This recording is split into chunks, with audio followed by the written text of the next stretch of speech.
mayam pumnamakpu khurumjari ngasigi maruoiba update khara thamjage. Popi yanthатpada matam manghanba popi yanthатpada khanaba amadi isa isagi khaktamak khallaga thabuk tawba asi lepasi Minister T Hais Biswajit.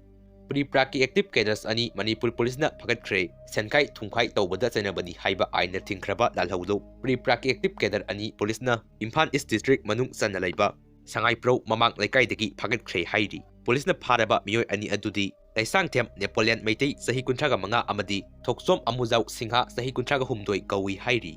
Makhoi anidagi mobile handset ahum demand letter taragani thoi amadi 4-wheeler gari ama phagatpa ngamle hairi. Masak khangdaba singna akampata leiba maira paibi ima singi pochai mai thadroktuna manghalamle. Ngasi State Force CRPF amadi BSF ki apunba combined team na Tausin Phaimon Bungpi Saibon amadi Khonom Phaida operation chathaduna kuki militant singi leramba bunker sing thugaiduna manghankhre. Zomida kuki singna ngarang nongmai kapsilamle hairi. Saibon kemda CF ka kuki terrorist singa punna laiminabagi mamini.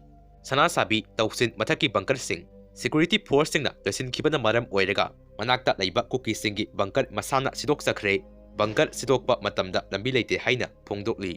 Kuki nupi singi athingba thengnari ngaida kuki militant singi bunker amata lairamdre.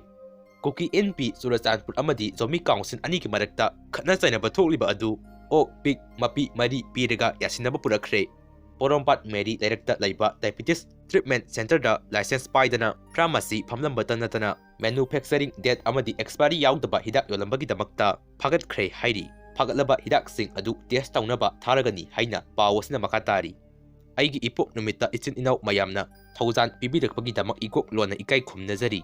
Handak lakadawriba sahi study aikhoi maitese yam nungsi sanana lingzen amana ama oinasi haina Arambai Tingongi Lusing Purian oiriba korongan do khumanna thamakli.